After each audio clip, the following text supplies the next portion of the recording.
దేవదాసు అనే ఒక అబ్బాయి చిన్నప్పటి నుంచే కొంచెం మొండితనంగా, పెంకితనంగా, అల్లరిగా ఆడుకుంటూ, పాడుకుంటూ, బాధ్యతలు లేకుండా మంచి మంచిగా డాన్సులు వేసుకుంటూ ఇలాగా ఎంతో మొండితనంగా ఉంటూ ఉంటాడు. వాళ్ళది చాలా ఉన్నతమైన కుటుంబం. ఎంత ఉన్నతమైన కుటుంబం అంటే దేనికి లోటు లేకుండా జరిగిపోయేంత ఉన్నతమైన కుటుంబంలో పుట్టాడు. అయినప్పటికీ ఆ అబ్బాయి ఎప్పుడు అనారోగ్యంగాను, దిగులుగాను ఉంటూ ఉంటాడు. ఒకరోజు నాకు ఎందుకు ఈ జబ్బు వచ్చిందా అంటూ దిగులుగా, విచారంగా కూర్చొని ఉన్నాడు. అలా కూర్చొని ఎంతో బాధపడుతూ ఒక చోట ఎవరిని కలవకుండా వేరే చోట కూర్చొని అట్లా ఉంటూ ఉండగానే ఒక పిలుపు వినపడుతుంది. ఎవరిది ఈ పిలుపు? నన్నెవరు పిలుస్తున్నారు అంటూ ఆ అబ్బాయి ఆ పిలుపు పిలిచిన వాళ్ళని అడుగుతూ ఉంటాడు. అప్పుడు ఆ పిలుపు విన్న వారిని అంటారు, "నువ్వు దేని గురించి భయపడకు. నేను దేవుడను. నీవు అందరికీ మంచి చెప్పాలి. నేను ఏదైనా కానీ ప్రజల కొరకు మంచే చేస్తాను. ఎందుకంటే వాళ్ళని నేను సృష్టించుకున్న బిడ్డలు కాబట్టి వాళ్ళని నేను రక్షించుకోవాలి. రక్షించుకునే బాధ్యత ఎంతైనా నా మీద ఉంది. నేను స్వయంగా వచ్చి రక్షించలేను. కాబట్టి నాకు దూతలు కావాలి. నేను ఈ ప్రజలలోనే ఏర్పరచుకున్నాను" అంటూ చెప్తాడు.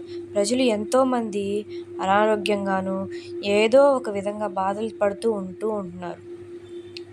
ఏమీ తెలియని అగాఢాలలో, లోయల్లో పడిపోతూ ఎంతో ఇబ్బందులు పడిపోతూ వాళ్ళు అలా ఉండిపోతున్నారు. వాళ్ళని నేను బయటికి తీయాలి. వాళ్ళకి మంచి దారి ఏదో, చెడు దారి ఏదో చెప్పాలి. నువ్వు ఆ ప్రజల దగ్గరికి వెళ్ళి మంచి ఏమిటో, చెడు ఏమిటో చెప్పాలి.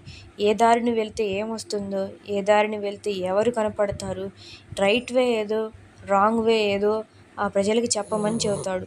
సరే, ఇవన్నీ నాకెందుకు చెప్తున్నావంటూ ఆ అబ్బాయి అతన్ని అడుగుతున్నాడు. సరే, నేనేం చేయాలో చెప్పమని చెబుతున్నాడు. ప్రజలు అందరూ ఒకరితో ఒకరు కలిసిమెలిసి సన్నిహితంగా మాట్లాడుకోవాలి. ఇంకా ఒక మంచి ఫ్రెండ్స్ లాగా ప్రతి ఒక్కళ్ళు కలిసిమెలిసే ఉండాలి. కులం అన్న మాటే లేకుండా మనుషులందరూ ఒక్కటే అన్నట్లుగా అందరూ కలిసిమెలిసి ఉండాలి. ఈ కులం అనే భేదమే లేకుండా ప్రతి ఒక్కళ్ళు కూడా అందరూ సమానులే, ప్రతి ఒక్కళ్ళు సమానమే అన్నట్లు జీవించాలి. సాయం కావాల్సిన చేతులకి ఉన్న దాంట్లోని ఎంతో కొంత సాయం అందించాలి. అలాగ ఉన్నవారినే దేవుడు తప్పక దర్శిస్తాడు.